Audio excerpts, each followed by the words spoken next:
Chers amis, vous qui avez le livre au cœur, bonsoir et merci de nous rejoindre sur le plateau d'Expression Livre. Ce soir, notre invité, Djilali Hadjbi. Bonsoir Djilali Hadjbi. Bonsoir, merci pour l'invitation. C'est moi qui vous remercie d'être venu passer nous voir afin que nous puissions parler de votre dernier ouvrage intitulé Réminiscence ou la mémoire retrouvée. C'est paru aux éditions Rafar et c'est un recueil de 17 nouvelles. On va voir de ce dont il s'agit dans ces 17 nouvelles. Qu'est-ce que c'est que ces réminiscences? Pour rappel, vous êtes à la tête de 2 romans, déjà. Chronique des Déracinés de la Mitidja, Djamila ou le temps des sarments, pardon. J'allais dire des serments. On va retrouver une nouvelle qui parle de cette histoire du temps des sarments. Et puis, également des nouvelles, afin que nul n'oublie. Et puis alors, étonnant, vous avez écrit des scénarios de films, l'un notamment qui s'intitule sur le bombardement de Sakiet Sidi Youssef, terrible, hein, qui a d'ailleurs, ce bombardement de troupes aériennes coloniales françaises a été un choc à travers le monde, parce que c'était un bombardement sur un camp de réfugiés algériens, juste à la frontière algéro-tunisienne, où il n'y avait pratiquement que des vieillards, des enfants et des femmes, et ça a été terrible. Bon. Malheureusement, votre scénario n'a pas été adapté à l'écran pour des raisons inconnues ou trop connues. Et puis, je crois que vous êtes également sur un autre scénario qui s'intitule Le Prix de la Liberté, c'est cela? Le Prix de la Liberté. Ah ben, oui. J'espère que celui-ci sera adapté. Malheureusement, celui-ci, celui qui a pris ce scénario et qui devait le faire, c'est M. Hellel, Abdelzak Hellel. Oui. Voilà. Oui. Donc, au moment où le scénario a été déposé au niveau du ministère de la Culture, quelques temps après, parce qu'il est mort d'une crise cardiaque, tout est tombé à l'eau, et il est resté tel quel. Voilà. Donc c'est resté un peu dans les tiroirs. C'est resté encore tel quel, une histoire comme ça. C'est bien dommage, c'est voilà. bien dommage. Voilà. Mais juste avant que nous commencions à parler de réminiscence, je reviens sur le bombardement de Sakiet. Vous auriez voulu que l'adaptation se fasse quoi? Sous forme de fiction, de réelle fiction, ou de documentaire? L'une ou l'autre. L'une ou l'autre. L'important, c'est que ce scénario retrace les événements de février 1958 tels qu'ils se sont passés, réellement. Et on avait sur le terrain, sur place, M. Reda Malek, qui a pratiquement vécu tous les événements. Quand je lui parlais de l'idée, il m'a dit c'est bon, faites le scénario, vous me le ramenez, il n'y a pas de problème. C'est un événement de notre lutte de libération nationale où il y a très peu d'essais qui ont été écrits ou édités sur ce bombardement terrible, qui a ému l'opinion internationale mondiale. Parce que franchement, d'abord il y avait violation de l'espace aérien d'un pays qui était indépendant. On reviendra parce que la France, elle est novatrice dans ses violations, dans ses différentes... Pays de la liberté des droits de l'homme. On reviendra là-dessus parce que des frontières. Plusieurs violations. Et puis alors, bombardement, ça rappelle les bombardements aveugles de l'aviation israélienne contre les camps palestiniens. Hein. Oui, actuellement. Vraiment, franchement, comme quoi on n'a rien inventé dans l'horreur. Bien sûr. Alors, revenons à Réminiscence, où la mémoire retrouvée, donc 17 nouvelles.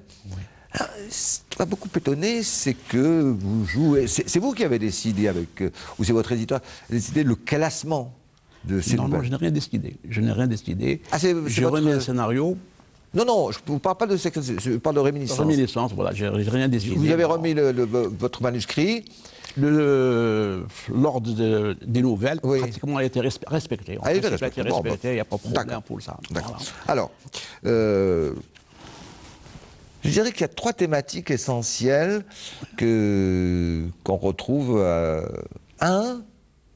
Bon, c'est pas par ordre d'importance, hein, mais des jeunes femmes. La jeune femme dans notre société. Les jeunes femmes, les femmes, oui. À n'importe quelle époque. À n'importe quelle époque, oui. Hein. Deux, rappel des horreurs du colonialisme. Des événements, oui. Misère dans nos campagnes, Voilà. l'OAS, moment terrible, enfin, toute cette période. Voilà. Avec des points cruciaux, hein, comme l'après 19 mars, etc. Et puis, trois, il y a quelque chose qui vous a terriblement marqué, vous y revenez dans plusieurs de vos nouvelles, c'est les événements de 1988. 1988, oui. Ouais. Oui, oui. Ah, vous y revenez. Oui, bien sûr, sur référence. Sur référence, c'est-à-dire une première, je dirais, changement brutal de notre société sur tous les plans. Sociaux, économiques et politiques surtout. Vous savez, chaque écrivain est un observateur. Et c'est sur la base de ces différentes observations qu'on arrive à écrire et à reporter les événements qui sont passés ou bien... Mais ça vous a marqué, cela. Ça nous a marqué, bien sûr. Parce que j'ai vécu les événements, je les ai vécu même. Voilà, c'est ça. Si vous voulez, bon, je fais un petit rappel sur Réminiscence. Bien sûr. Réminiscence sur la mémoire retrouvée, c'est un recueil qui invite les lecteurs au voyage. Ils entraînent vers différentes périodes et époques. Voilà. Si vous permettez, on va s'arrêter à une époque précise, c'est les années 50 du siècle dernier, pour découvrir quelle était la vie des Algériens sous occupation française à l'époque coloniale. Voilà. Ainsi, on retrouve le casque du colon et la chéchia du Khamas. Oui, exact. Ces centaines de milliers de paysans algériens dépossédés de leurs terres. Misérables. Parqués à la limite d'immenses domaines coloniaux et transformés en un sous-prolétariat disponible à tout moment. Surexploités et sous-payés. Corvéables à merci. Par des colons sans scrupules. Et survivant dans un monde d'opulence pour les uns et de famine pour les autres. Voilà. Alors, il y a d'ailleurs une nouvelle qui s'appelle Orange amer, qui est terrible. Parce qu'on voit ce gros colon qui a une orangerie. Je ne sais plus si c'est sur des centaines ou des milliers d'hectares. On n'arrive pas à savoir. Bien sûr. Et ça, c'est terrible parce que, bon, colon, avec deux spécialistes qui viennent goûter les oranges pour voir la qualité, les futurs acheteurs comme ça, le calibrage des oranges, etc. Il y a deux nouvelles qui font référence à cette période. Vous avez le temps des sarments. Le temps des sarments. Et vous avez Orange amer. Voilà. On peut les mettre côte à côte. On peut les mettre côte à côte. Ouais, tout à fait. Donc, si vous voulez, face, si vous voulez, à toute cette oppression, à ces exactions coloniales, la dignité des Algériens finira avec le temps par laisser place à la colère. Ce qui est logique. Puis à la révolte. À la révolte de tout un peuple contre l'ordre colonial établi et sa puissante armée d'occupation. Parce que ce que vous dites dans vos deux nouvelles, c'est moins ce qui comptait dans la tête, dans l'esprit de nos frères et sœurs à l'époque, moins le problème, je dirais, d'une vie misérable, c'était vous êtes en train de piétiner notre dignité. Vous êtes en train vraiment de piétiner notre dignité. C'est-à-dire que c'est surtout ça. Quand j'ai lu Orange amer, je me suis dit, quand même, c'est terrible. Bon, il y a la cueillette des oranges, et puis bien évidemment qu'il reste des oranges qui ne sont pas très belles, donc on ne va pas les cueillir, on ne va pas s'embêter à cueillir, ou trop hautes, hein, dans le feuillage de l'arbre, ou parce qu'elles sont tombées par terre, voilà, comme elles sont à moitié pourries, etc. Alors, une fois que le gros colon envoie Et ces gens, pour cueillir les belles oranges, qui vont être généralement envoyées en France. Hein. France. Il ne faut pas l'oublier. Hein. Qui vont être envoyées Les oranges ou le reste, sur les marchés parisiens, lyonnais et marseillais, à des prix exorbitants. Voilà. Et puis, comme ça, comme un grand seigneur, il donne droit aux miséreux. Eh bien, je vous laisse l'orangerie, prenez ce qui reste, les déchets. Voilà, ce qui reste. Et là, vous racontez ça, on a les larmes aux yeux. Voilà. Parce Bien que sûr, bien sûr. ce gosse qui va déterrer une orange qui est tombée, qui doit être à moitié blette, pourrie, hein, et on ramasse pour survivre.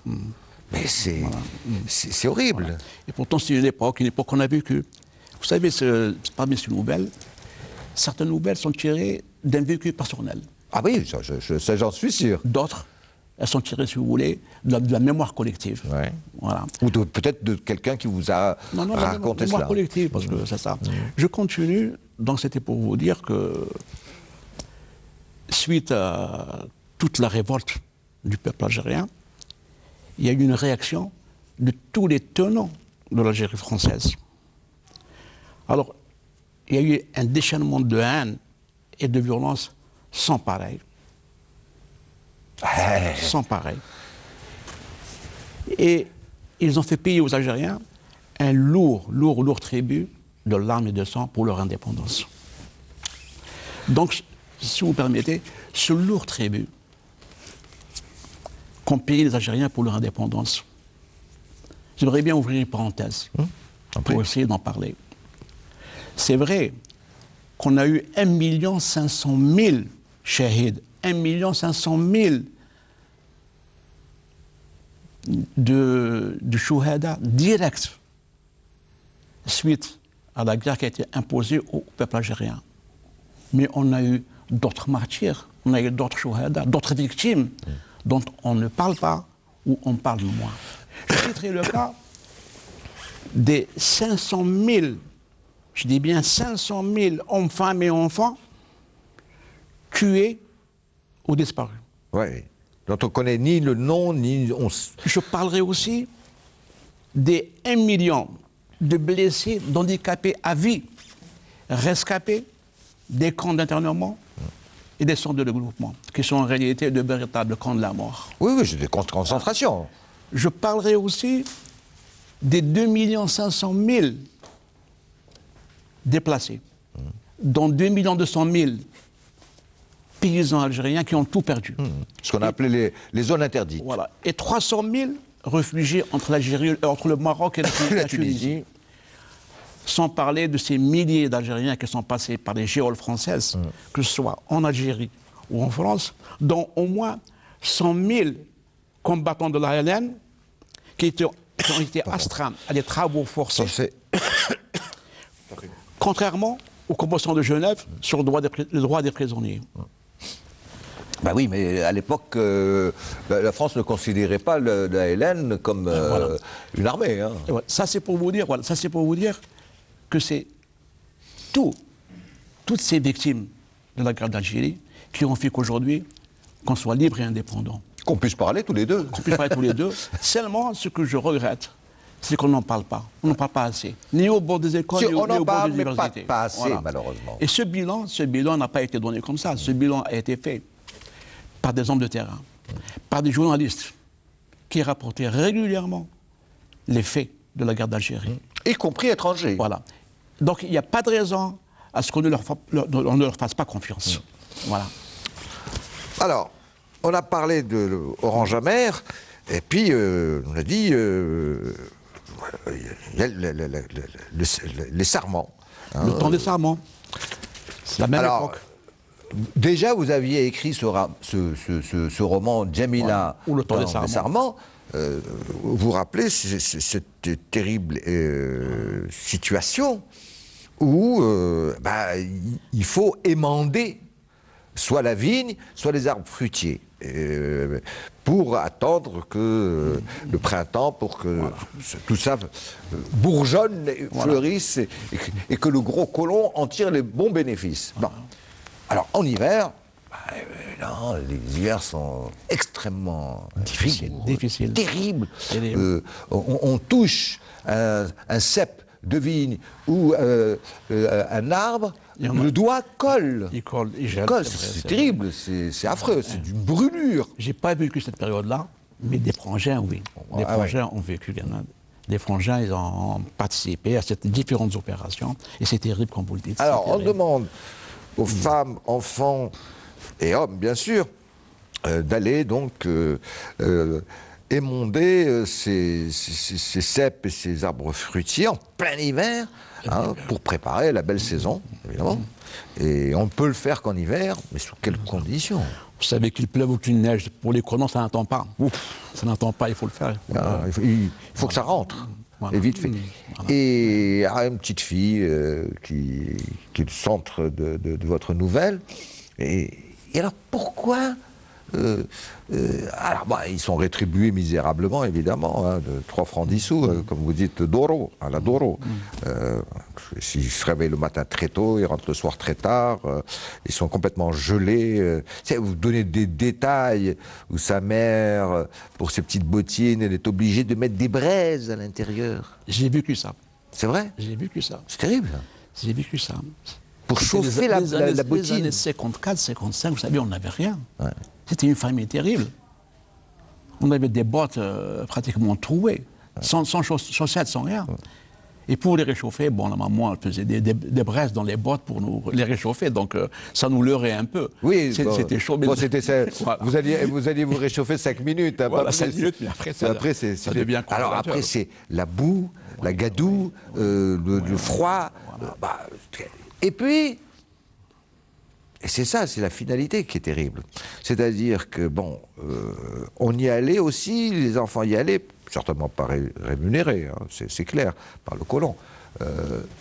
Les enfants y allaient pour ramasser ces sarments, c'est-à-dire ces branches, ces bouts de bois qui sont à moitié morts, mais qui brûlent très bien. Ils brûlent très bien. Qui sont un excellent combustible. Voilà, c'est un bon combustible. Alors on essaie d'en ramasser le plus possible, hein, pour se réchauffer. Se réchauffer pour tenir, pour la cuisson, pour tout. Oui, il y a terriblement hein, la meilleure viande grillée sous le feu de sarment. Voilà, c'est vrai ou pas? C'est vrai, c'est mais vrai. Ça donne un goût absolument extraordinaire. Mais là, c'est pour survivre. C'est pour survivre, voilà.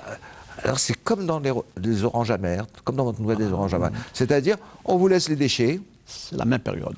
C'est exactement comme... Mais ça rappelle le Moyen-Âge où, à l'époque, en Europe, on épluchait les pommes de terre et puis on jetait aux paysans, aux serfs, on leur jetait les épluchures. On leur disait, tiens, excusez-moi, hein, on donnait ça aussi bien aux cochons qu'aux pauvres cerfs qui C'était une époque terrible, c'était une époque terrible. Et pour les Français, nous étions comme des cerfs, hein, ça ne rien d'autre. C'était moyenâgeux. C'était moyenâgeux. Voilà, alors, ça, c'est, je dirais, la période terrible coloniale que vous décrivez dans les années 50. Voilà. Puis, heureusement qu'il y a des jours heureux. Oui. Heureusement qu'il y a des jours heureux qui reviennent. Et là, je voudrais parler de l'époque où il faisait bon vivre dans ce beau pays, cette merveilleuse Algérie des années 70. Ah, mais ça, là vous avez déjà sauté pratiquement 20 ans. Voilà, 20 ans. Quand à 20 ans, on pouvait se permettre les rêves les plus fous. Oui. Voilà. Quand il suffisait de rien pour être heureux. Oui. Il suffisait de prendre un café crème au Milk Bar. Oui. Passer une soirée... D'aller au cinéma. Voilà, aller au cinéma. Alors qu'il n'y a plus. Non. Aller au ciné-club, qui était pratiquement à 50 mètres plus bas. Il y avait des ciné-clubs. Et puis, vous savez, le ciné-club, c'est à l'époque, c'est là où on a découvert les chants des patriotes. Ouais. Ces chants qui venaient de la Sierra Maestra jusqu'à Soweto, en passant par Gaza, et par les rizières du Vietnam, les rizières asiatiques. C'était dans différentes langues, mais ils chantaient tous la liberté, la fin du colonialisme, la fin de l'apartheid. On était jeunes, on était militants, on était engagés. On pouvait se permettre les rêves les plus fous. Et on croyait à tout cela. On croyait à tout Ah cela. ouais, je me souviens Voilà. de nombreux films sur la guerre révolutionnaire chinoise. Bien sûr. Il ne faut pas oublier que la Chine a été le premier pays à C'est reconnaître le l'Asie, GPRA. bien sûr, c'est l'Asie, bien Donc sûr, bien c'était sûr, un bien ami sûr. de... Et Voilà. ça reste un Voilà. pays ami de l'Algérie. C'était absolument extraordinaire. Il y avait un élan révolutionnaire fabuleux.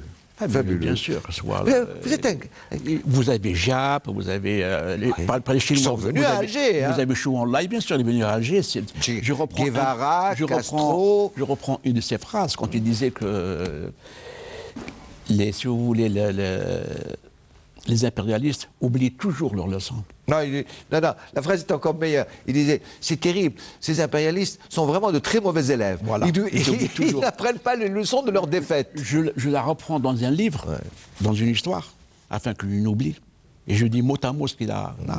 Pour continuer, je vous disais, à l'époque des années 70, on partait en famille au cinéma, mais on partait également en famille pour les soirées. Et là... Mais pourquoi vous n'avez pas fait de nouvelles là-dessus? Je les ai, elles sont là. Ah non, Elles sont enfin là. que nous l'oublions, d'accord, mais dans Réminiscence. Non, déjà, je les ai écrites ici. J'ai écrit avoir 20 ans à Alger. J'ai écrit afin que nous n'oublions. C'est les thèmes que je suis en train de développer. On les retrouve un peu ici. Pas beaucoup. On retrouve plus juste après la proclamation de l'indépendance. Voilà. C'est-à-dire 63, 64.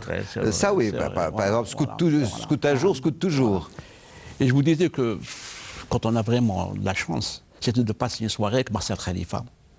Et chanter avec lui, moi, t'es non. Voilà, vélo. Voilà, c'est vrai, voilà. C'était. C'était l'époque, si vous voulez, où il faisait bon vivre à Alger, bon vivre dans ce beau pays. Voilà. On retrouve. Il y avait tous les chanteurs engagés qui venaient. Ils venaient à Alger.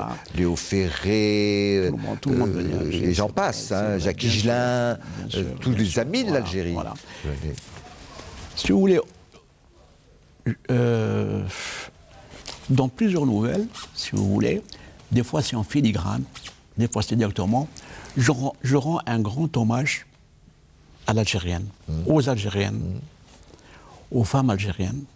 Ah bah vous pouvez, par rapport à la situation actuelle. Aux femmes algériennes, vous pouvez. D'hier et d'aujourd'hui, jeunes et moins jeunes, elles ont dans leurs yeux tout l'espoir du monde.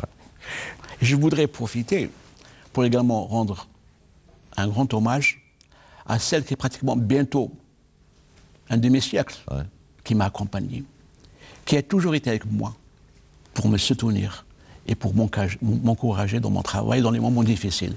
Merci, Mimi. Merci. Alors,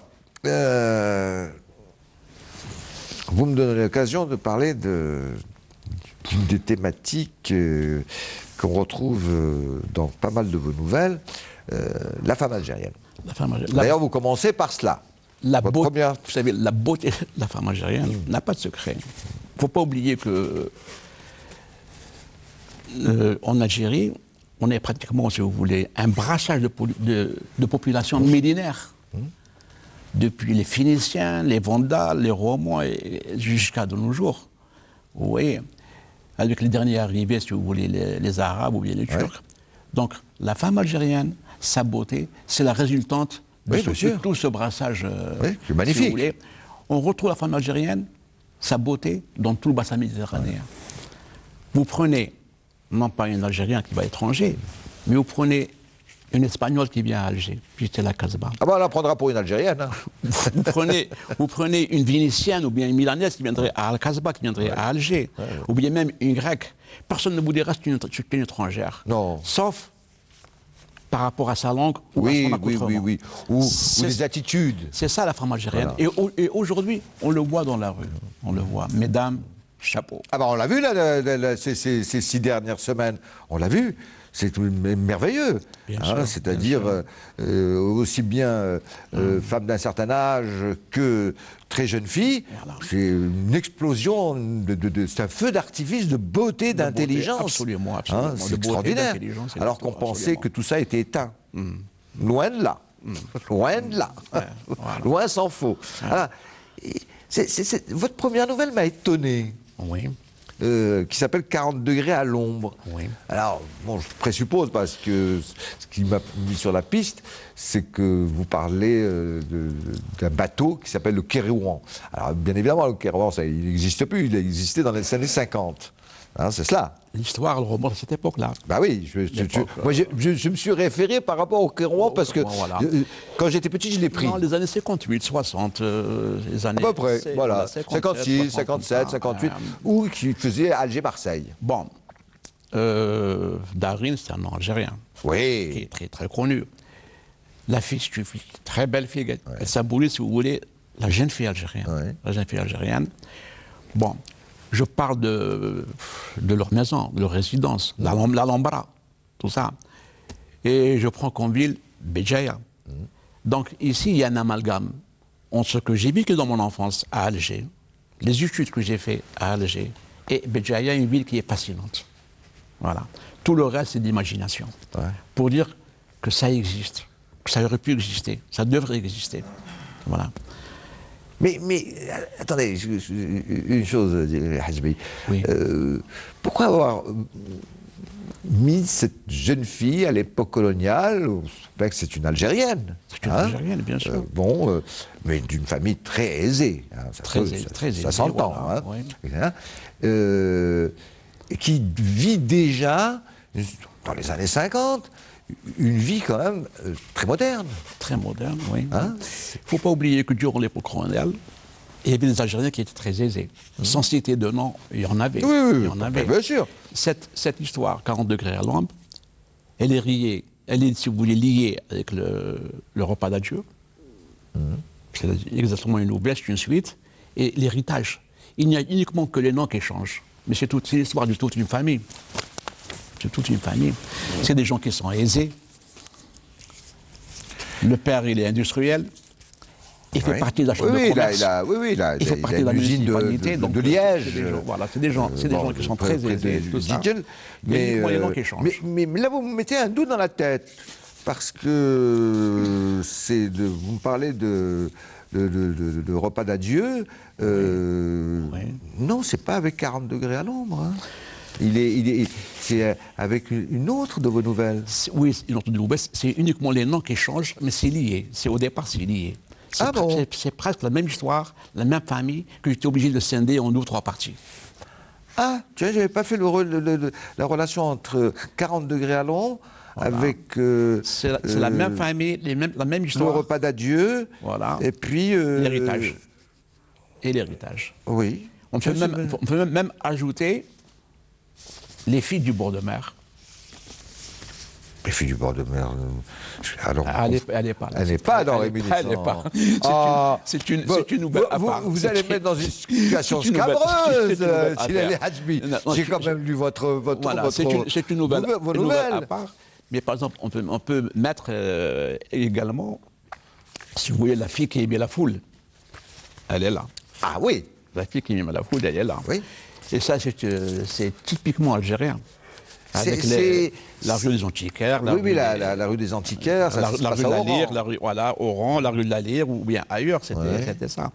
Et qui n'aime pas la foule, on le voit aujourd'hui. Les Algériennes, elles aiment la foule, elles aiment être ensemble. C'est là où elles s'éclatent, où elles sont à fond. L'esprit grégaire. Voilà, c'est un peu ça.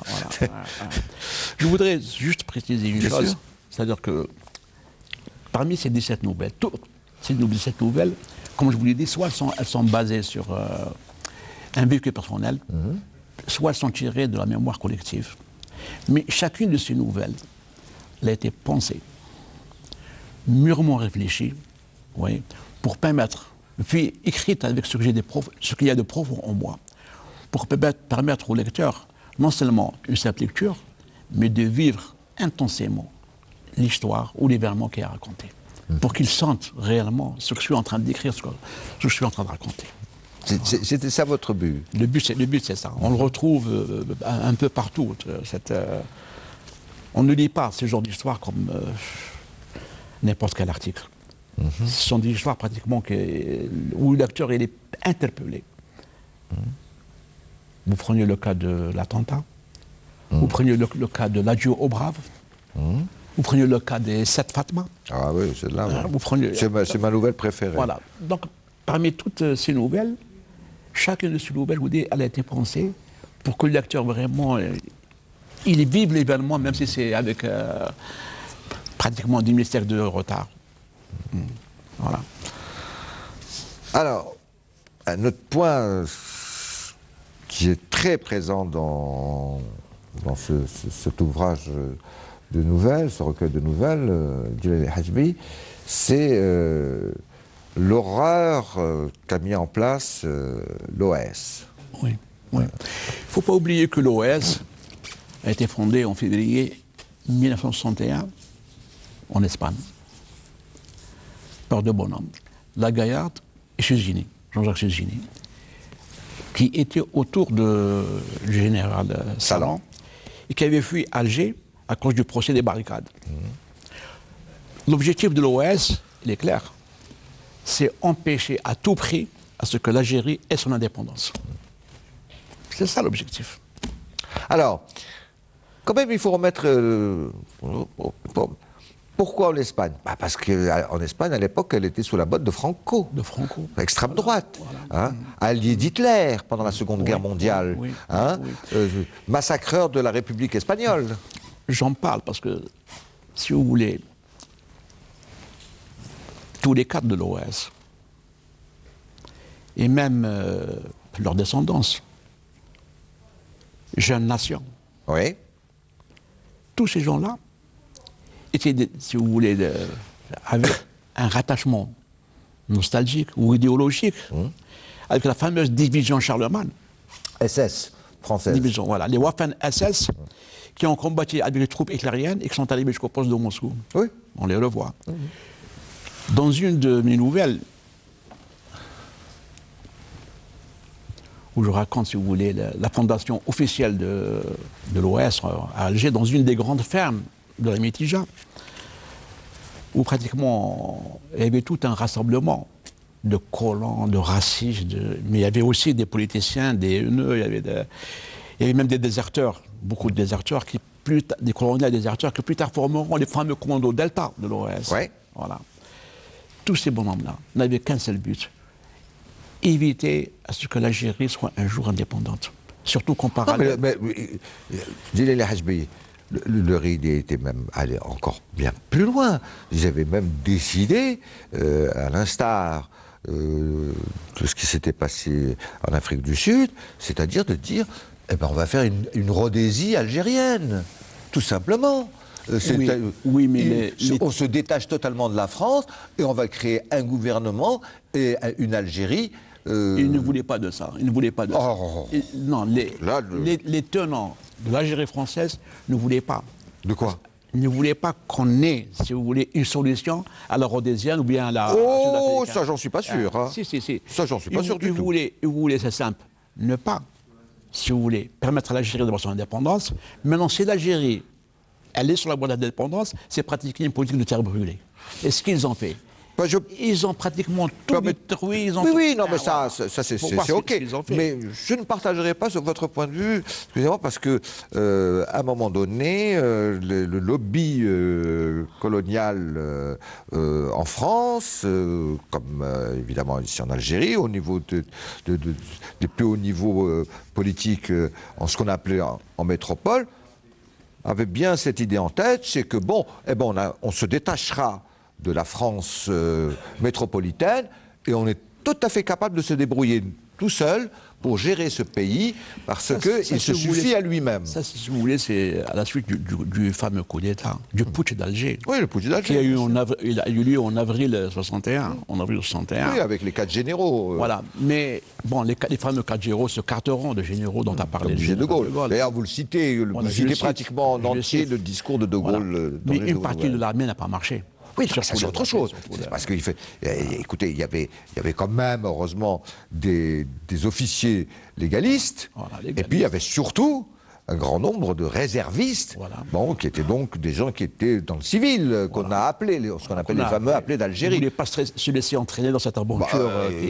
Qui était républicain, démocrate républicain. Ils se disaient non, on va pas aller dans... Mais j'insiste pour vous dire que les tenants de l'OS ne voulaient pas d'une solution à la rhodésienne. Non, c'est un point de vue. Ils ont été même jusqu'à essayer de pousser les communautés l'une contre l'autre. Oui, bien sûr. Et là, vous allez arriver à la fin avec cette fameuse nouvelle. Oui, la valise ou le cercueil. La valise ou le cercueil, vous allez voir que ça s'est fait pour. C'était pour faire fuir l'ensemble des Pénois. Oui, ah bah non, après, une fois que c'était... Ils savaient que c'était terminé, bon, alors, c'est politique de terre brûlée, la Bibliothèque nationale, les derniers attentats, et puis la peur. La peur, c'est-à-dire, écoutez, il vaut mieux partir parce que sinon c'est le cercueil. Le cercueil, donc impossibilité que nous puissions vivre en commun. Toi européen, c'est pas la peine. Ils l'ont ancré dans l'esprit des Européens d'Algérie. Oui, moi, ils l'ont carrément ancré, c'est pour ça qu'il y a eu la fuite. Je me souviens très très bien que on habitait à ce qu'on appelait à l'époque Saint-Eugène, aujourd'hui Boulorine. Et puis bon, comme on habitait dans un quartier qui était à 95% d'Européens, un jour un type avait sonné à la porte de la maison, mon père est là, et puis mon père revient avec un papier. Il avait été obligé de donner de l'argent parce que le gars lui avait dit bon, je te donne un tract, mais il faut aider l'OS pratiquement. Bon, il disait pas l'OS, mais pratiquement ça. Et puis sur ce tract, je me souviens très bien, il y avait la valise ou le cercueil. Mon père est allé tout de suite à la chaudière pour le brûler. Et ma mère qui lui a dit 500 francs. Mais ce qui est malheureux dans tout ça, c'est quand vous voyez la position du gouvernement français de l'époque. Ouais. Vous prenez une personne comme Jean-Jacques Sézuni. Comme Jean-Jacques Sézuni. Oui. Qui est, si vous voulez, le responsable direct de tous les crimes commis en Algérie. Oui. Bon. Ce monsieur, s'il a vécu durant un temps dans la clandestinité, après 62 en France, ben figurez-vous qu'il a été gracié une première fois par Mitterrand. Je sais, par De Gaulle. Et totalement amnistié. Par De Gaulle, et puis entièrement amnistié par Mitterrand. Absolument. Ce qui lui a permis de rejoindre le front de son ami. Le Pen. Voilà. Bien sûr. Le Front National a été pour une grande partie le ramassis de tous ces gangsters. Moi je les appelle des gangsters, c'est même pas des hommes politiques. Hein, c'est des tueurs. Et là il vient de mourir pratiquement en juillet, 3 juillet 2019. Il est mort de sa belle mort. Hein. Voilà. Je crois qu'il était à Nice ou un truc comme ça. Il n'a jamais été inquiété pour les crimes commis en Algérie. Pensez-vous. Voilà. C'est ça, vous avez la position ambiguë du gouvernement français dans cette affaire. Écoutez, Salan a été également amnistié. Hein. On lui a même reconnu ses droits à la retraite de général.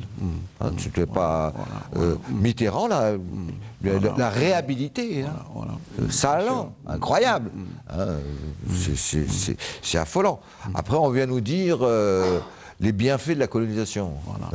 Il y a de quoi rire. Alors, il y a plusieurs de vos nouvelles. On revient à votre ouvrage, Hasbi Djilali, plusieurs de vos nouvelles, justement, concernant cette période très noire de la fin de cette période de lutte de libération nationale, où c'est les derniers feux, les derniers coups de feu des ultras, que ce soit l'Ouest, ceux qui sont à l'Ouest ou ailleurs, pour,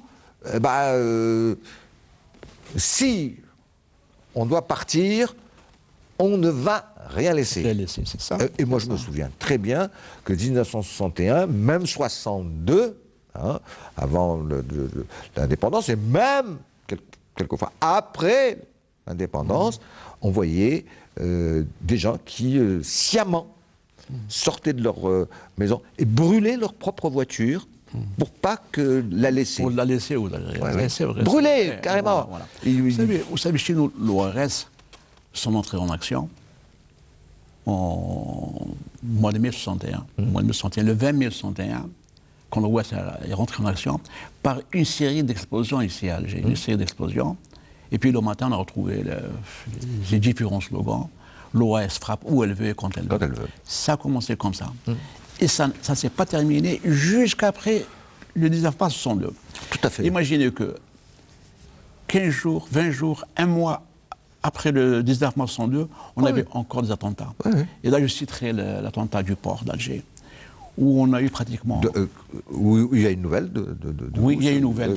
Il y a une nouvelle. Explosion de voitures piégées. Vous dites même, c'est la première fois qu'on utilisait ce type d'attentat aveugle terroriste, c'est-à-dire la voiture piégée. Oui, c'est la première fois. C'est la première fois qu'on utilise dans le monde ce type d'attentat, l'attentat terroriste. Mais la France a toujours été innovatrice dans ce genre d'événement. Qu'on se rappelle en 1956, le fameux détournement de l'avion qui a transporté les 5 historiques. Oui, ben c'est le premier détournement d'avion. C'était en 1956. C'était en 1956. Rappelons-nous, le bateau yougoslave. Oui, qui avait été arraisonné en haute mer. Ça, c'est la France. Dans les eaux internationales. Voilà. Incroyable. Et la France a toujours été droite comme ça. Oui. Bon.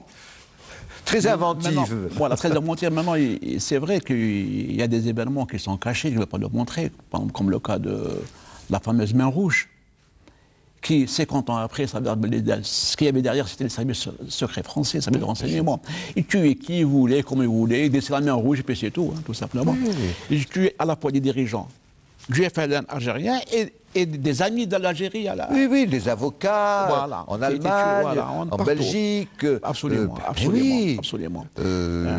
Ça flinguait à tout va. Alors, ils ont dit, la main rouge n'a jamais existé en réalité. Bien sûr. C'était les services de secret français, c'est tout. Les services spéciaux. C'était une invention en disant, c'est pas nous. Voilà, on ne sait pas qui c'est. Qui c'est, voilà. On sait pas qui c'est. Mais ce qui fait mal au cœur, c'est que pratiquement un mois et demi après le cessez-le-feu, vous voyez que de simples femmes de ménage, de malheureuses femmes de ménage, des femmes... Alors cette nouvelle m'a beaucoup touché. Voilà, bien sûr, il y a de quoi. Énormément touché. On est tous touchés quand on lit ça. Quand vous voyez à Alger, vous avez pratiquement 7 femmes de ménage qui ont été abattues du bas dans la nuque, comme c'est un beau matin, des Fatma qui est prêtes à travailler chez eux. Et le lendemain, il y avait également 15 femmes à Oran. Dans les mêmes conditions, par le fameux commando Delta. Je reviens sur cette nouvelle d'Hilali Hajbi, sur ces 7 femmes de ménage, franchement innocentes, qui étaient obligées d'aller dans les... parce qu'elles travaillaient chez les Européens. Oui. Bon. Oui. Donc elles étaient obligées d'aller dans les quartiers européens pour aller travailler. C'était des quartiers dangereux du moment que vous étiez avec le haïk ou parce que vous étiez, passez-moi l'expression, le tabasané. Il ne fallait pas trop s'y aventurer. Et j'ai trouvé ça très beau parce que vous racontez leur matinée quand elles se réveillent à 5h ou 6h du matin avant d'aller au travail. Et là, c'est de la fiction. Mais vous dites, ça aurait pu se passer comme ça. Voilà, j'ai trouvé ça merveilleux. Voilà. Cette nouvelle, c'est une nouvelle qui est romancée. Ouais. Pourquoi j'ai eu recours au roman? Parce que dans la réalité, rien ne rappelle ni ne glorifie ces femmes. Ouais, vous dites plaidoyer pour une stèle. Voilà. Et ça peut. Et ces femmes-là, si vous voulez, leur sacrifice peut tomber dans l'oubli. Elles sont tombées dans l'oubli. Voilà. Elles sont tombées dans l'oubli. Moi, j'essaie de les faire revivre à travers cette nouvelle. Allez dire à quelqu'un quel est le nom de ces femmes. Personne ne connaît. Personne ne connaît. Non. Et pourtant, c'est des martyrs. C'est des martyrs, c'est des martyrs. Au même titre que n'importe quel martyr. Voilà, bien sûr, bien sûr. Eh bien non, il n'y a rien. Il n'y a rien. Je sais, bon, moi j'ai retrouvé leur nom. Oui. Parce que ça, quand même, on le sait. On fait de la recherche auprès des états civils. Il n'y a pas un nom de rue à travers tout le territoire national qui porte leur nom. Qui porte leur nom, il n'y a pas. Il n'y a pas un nom de rue qui dit aux 7 martyrs lâchement assassinés par l'OS le... C'est pour ça que je vous ai dit que quand on est un écrivain, nous sommes obligés d'être, si vous voulez, un fin observateur. Et surtout rappeler. Et rappeler. Afin que nous n'oublions. Voilà, afin que nous n'oublions. Et rappeler aux gens ce qui s'est passé. Voilà. Et c'est pour ça qu'on n'en parle pas souvent. On n'en parle pas assez. Ou pas du tout. Non, du tout. Voilà. C'est pour ça Du tout. 88.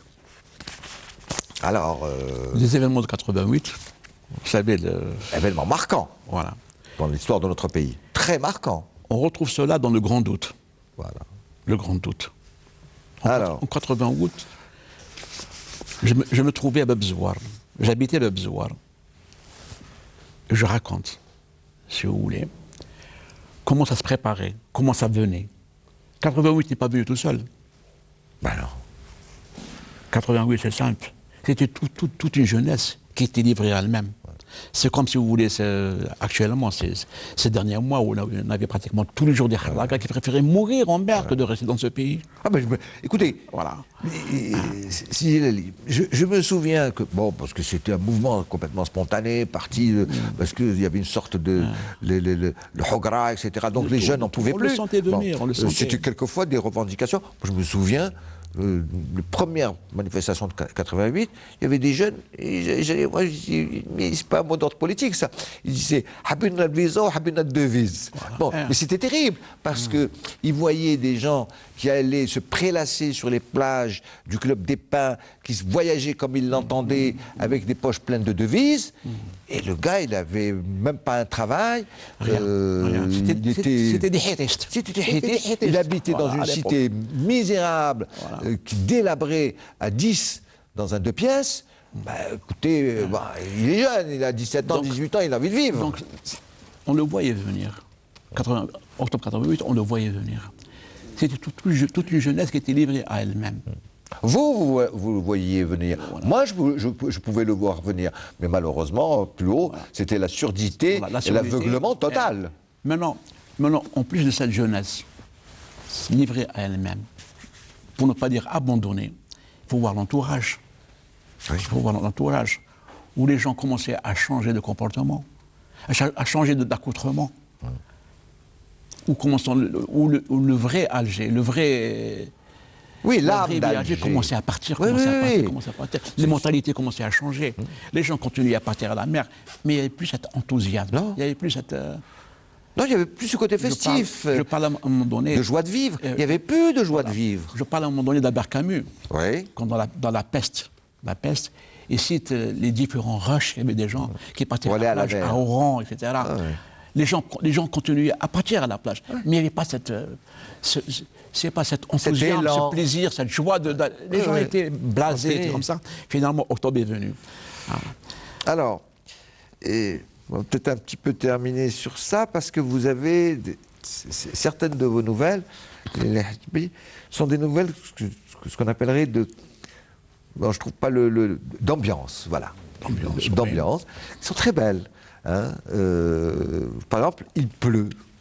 Il pleut sur la ville. Bon, c'est simple. On a l'impression que c'est simple comme bonjour, pas du tout. Il y a une beauté dans cette nouvelle qui est, il y a la pluie, il y a le square pour Saïd, il y a l'opéra, enfin l'opéra, le TNA aujourd'hui. Le TNA. Il y a les cambistes, les cambistes, ceux qui font du trafic de devises. Il y a juste à côté la rue de la Lyre, et la rue Bab Azoun. Il y a une ambiance comme ça. Voilà. Et puis, on est avec un jeune homme au fameux café de Tantonville. On sirote un café. Il y a des gosses qui viennent frapper à la vitre parce qu'ils veulent un petit croissant. Pourtant, ils n'ont pas l'air de gosses pauvres. Voilà. Non, mais j'ai adoré cette nouvelle parce que c'est Alger. Alger. Et cette nouvelle est tirée d'un vécu personnel. Parce que j'ai travaillé au niveau du Port Saïd et j'ai fait des études là-bas également. D'accord. Et je passais mes journées au square Port Saïd. Voilà. Avec Madame Andrea qui était en bas. Et qui vendait les plus belles, si vous voulez, pièces de poisson de la place d'Alger. Il y avait le restaurant Bassora qui était à côté. Oui. Bassora. Où à l'époque, on partait au restaurant Bassora. Et pendant, si vous voulez, qu'on consultait le menu, le serveur y venait, et sur une serviette, il vous faisait le portrait, et vous le laissez. C'est extraordinaire, ça. On ne retrouve plus tout ça. Hein. Je ne sais pas comment vous dire. Il y a des points qui sont des institutions. Voilà. Ça, si vous voulez, c'est l'époque où je faisais bon vivre dans ce beau pays. Les gens venaient de loin pour voir Andromaque, pour voir... les pièces de théâtre. Les gens, si vous voulez, ils s'habillaient à la fois pour être vus et puis également pour voir. C'était un moment de plaisir. Et nous, on était là. On avait 20 ans. Et je ne sais pas comment vous expliquer ça. Ah, nostalgie quand tu nous tiens. C'était l'époque où vraiment, on pouvait se permettre tous les rêves. Pratiquement toutes les voies étaient ouvertes. Ouais. Il suffisait de travailler et de vouloir. Et les voies étaient réellement ouvertes. Même si on était, je sais pas, on était à 50, 60 par classe. Ouais. Mais non, mais c'est pas important. Voilà. Mais les gens y croyaient, les gens étaient là, les gens y travaillaient. C'est vrai qu'il n'y avait pas des produits étrangers, il n'y avait pas de camembert, il n'y avait pas de rien. Excusez-moi d'être aussi terre à terre, mais on s'en fichait. On s'en fichait, parce qu'on était heureux, que demande l'Algérien, on était heureux à l'époque, c'est ça. Malheureusement, nous arrivons au terme de l'émission. Voilà. J'étais très très heureux de vous accueillir sur le plateau d'Expression Livre, Djilali Hadjbi. Voilà.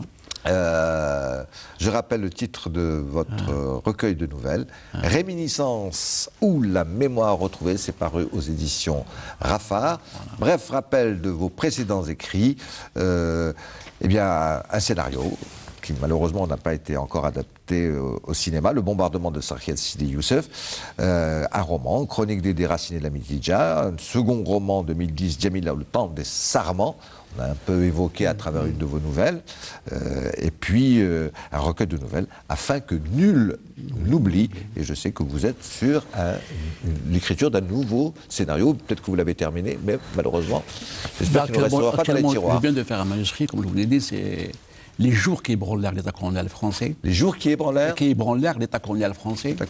Et qui reprend pratiquement tous les événements de la guerre d'Algérie depuis décembre 60 jusqu'à l'indépendance et le départ. Décembre 60, il y a une nouvelle sur... Bon, je termine, si vous voulez, en passant un grand bonjour à tous les anciens de la grande famille. Très bien. Aux gens de Baraki et aux gens de Regaya. Baraki, je suis natif de Baraki. Et Regaya, c'est une ville d'adoption. Très bien. Voilà. Parfait. Merci. Merci encore, Djilali Hadjbi. Merci. Je vous dis merci d'avoir été avec nous pendant cette heure. N'oubliez pas que vous pouvez nous retrouver Expression Livre, évidemment toute son équipe, via Facebook, en pianotant tout simplement Canal Algérie, également via YouTube, pareil, Canal Algérie. Merci encore d'avoir été avec nous et parmi nous. Je vous dis